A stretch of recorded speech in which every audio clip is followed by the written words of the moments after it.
you feel a little better about the ending. So the episode starts, and it's two separate worlds. You see Molly and Andrew living seemingly their best life, and Issa and Lawrence living their best life, and they're together now. So Issa and Lawrence have had the conversation, and he got the job in San Francisco. And I really thought when he said he would get the job, he would find a way to worm out of it, but he actually didn't. Lawrence has made his way. Like, I used to like him, and then now I'm like indifferent. And by the end of this episode, I went back to like hating him again. We'll get to that in a second. So the episode starts with this kind of like two separate worlds. And you just assume that's how it's gonna be. And then finally there is a problem. That is not the case. So Molly and Andrew's world kind of come crumbling down when they get a phone call from Kelly. And Kelly, it's funny because Kelly and Tiffany are two characters that they were a part of the show at one point. Like, they were like featured more, and then slowly they became like vehicles or like kind of accessories, I feel like, and that's really sad. So Kelly calls Molly and says Tiffany's missing. Now watching Tiffany, like, we don't know much about her. The last kind of memorable thing I remember, I actually even forgot her name, I called her Lisa for a long time.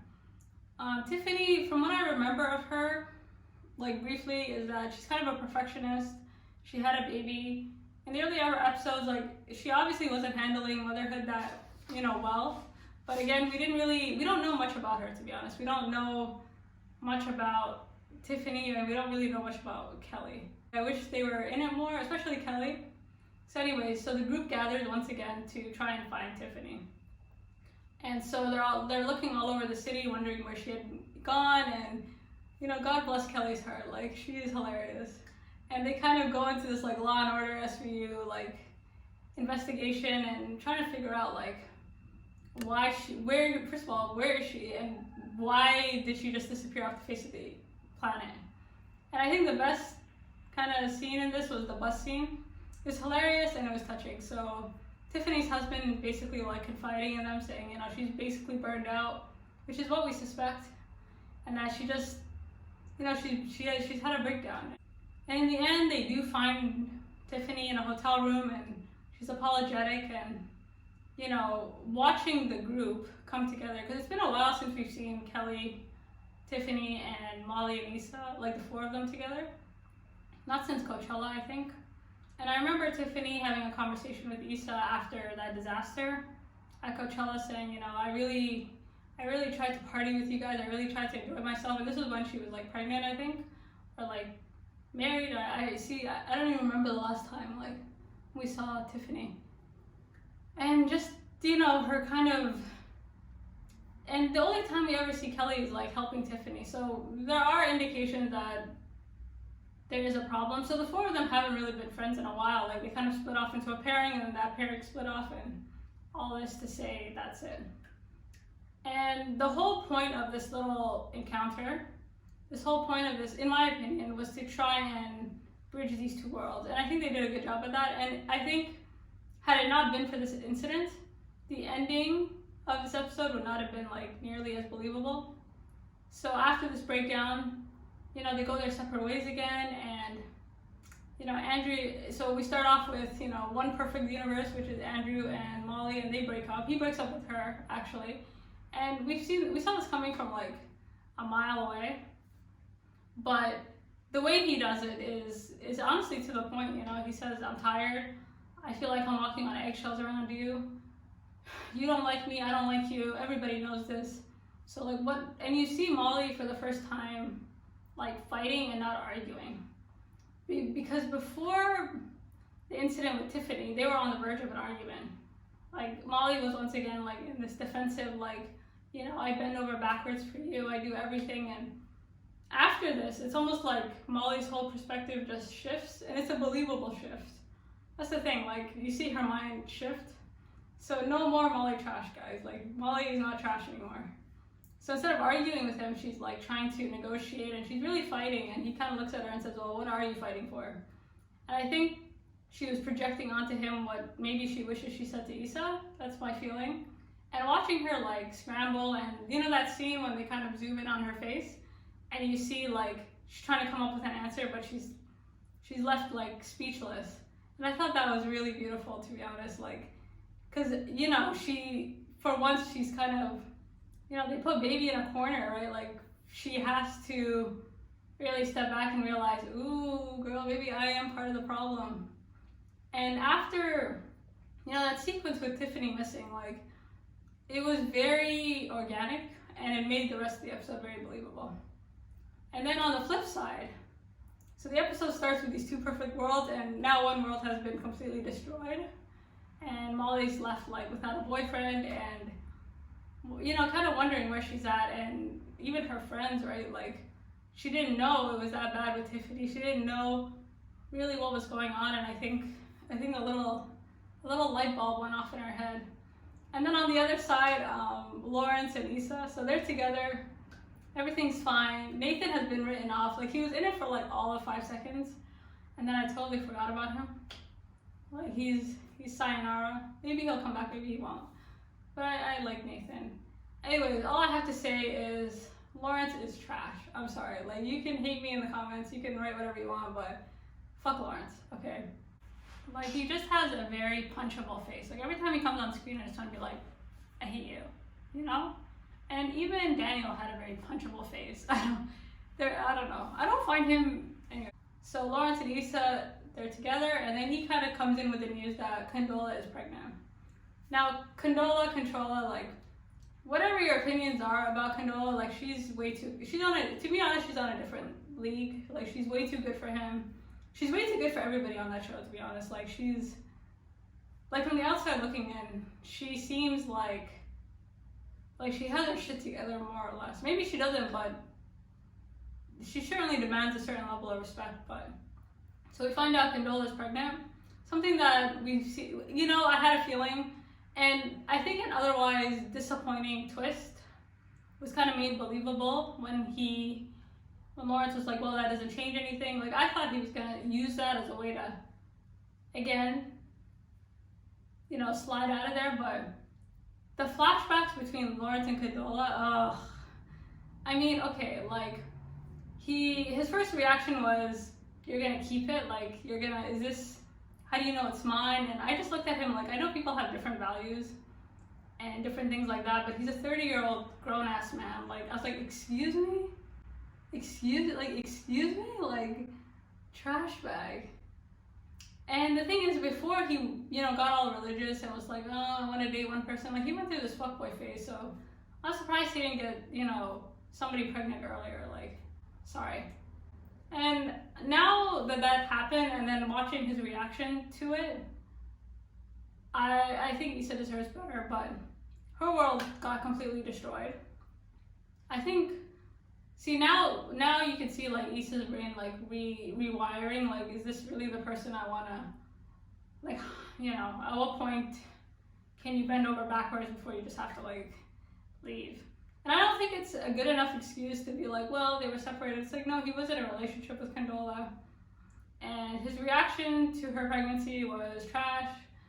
And I don't like Lawrence, I'm sorry. Like, I will, like, he was working, in the beginning I was indifferent. Like, he was slowly sliding back into my good graces. And now I don't like him anymore. Simple as that. Like, you know, it's like, are you sure it's mine? I was like, excuse me? Like, excuse me? Anyway, so that, you know, shattered, and, you know, so now you have Molly, who's a little bit broken. Like, her ego's hurt, and then Issa, who, you know, Condola coming in for the win on that last one. I mean, she's also kind of devastated, and I don't know what I would do. Like, what would you do if you got back together with someone and then you find out that the person he was with before you is pregnant? I'm not really sure how I would react personally. That's a very tough situation. And, you know, their reactions are very realistic.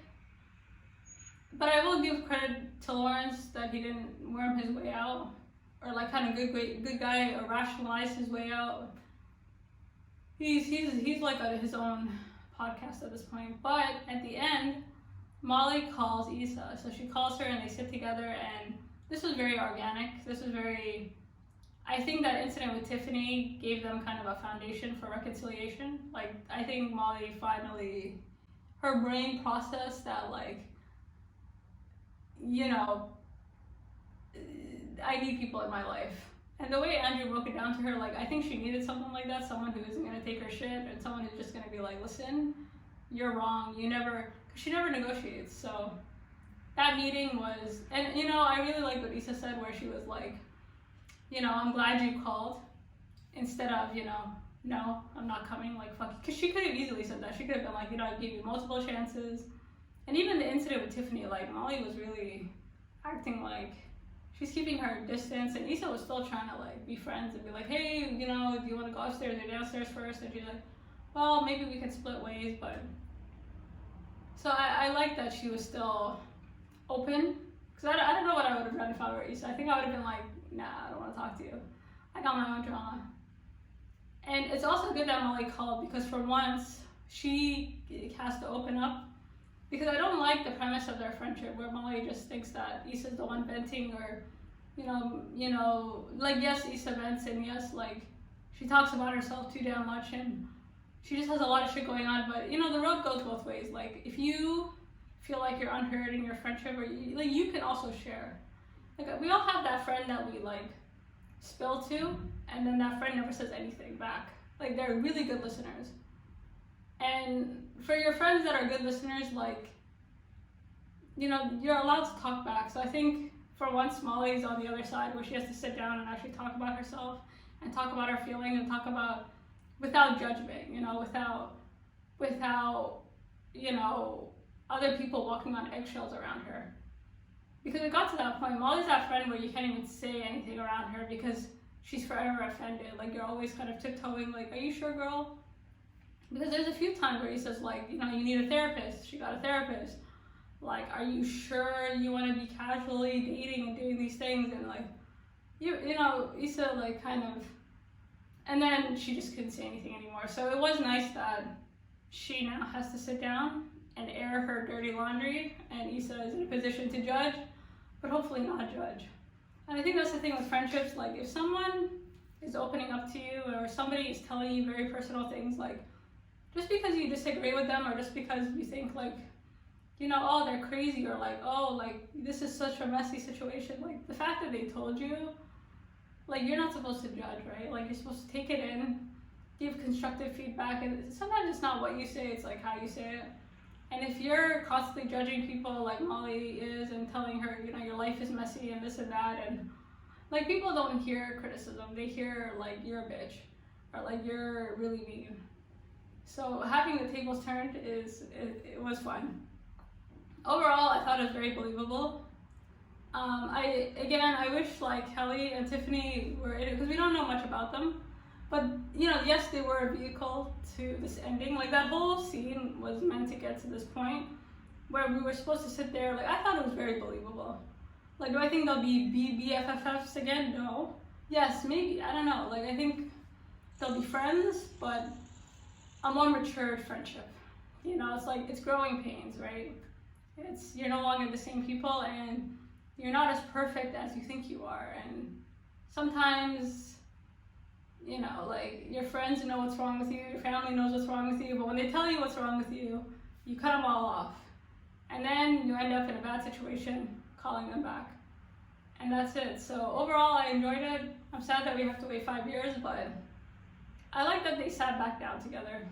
And I know from personal experience, like, I've had friends that I've fallen out with, but we've come back together, and is the relationship the same? No.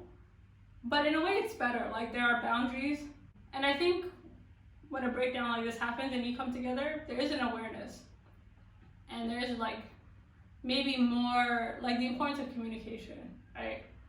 Because sometimes with friendships, you forget that that's a relationship. Like, you just kind of talk at them, and, you know, you don't really realize, like, this person might be burdened by the information you're telling them. But at the same time, if you're listening to that information, you know, you have a responsibility not to be judgmental, and not to, you know, just hold resentment for someone who's, like, opening up to you.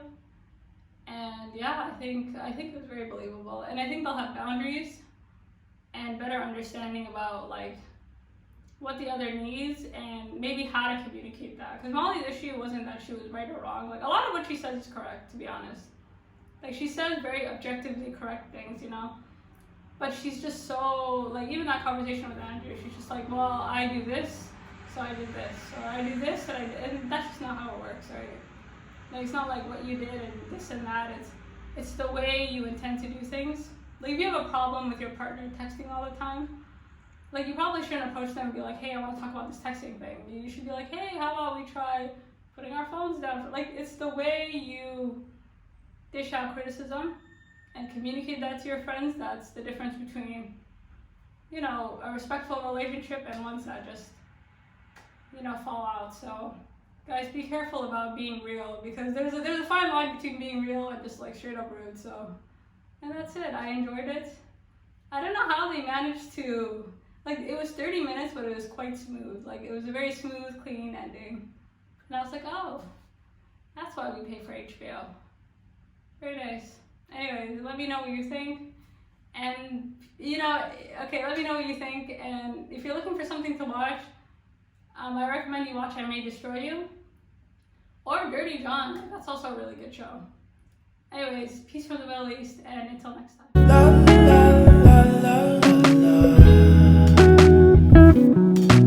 Let her know, I gotta let her know that she my white horse, she my medical.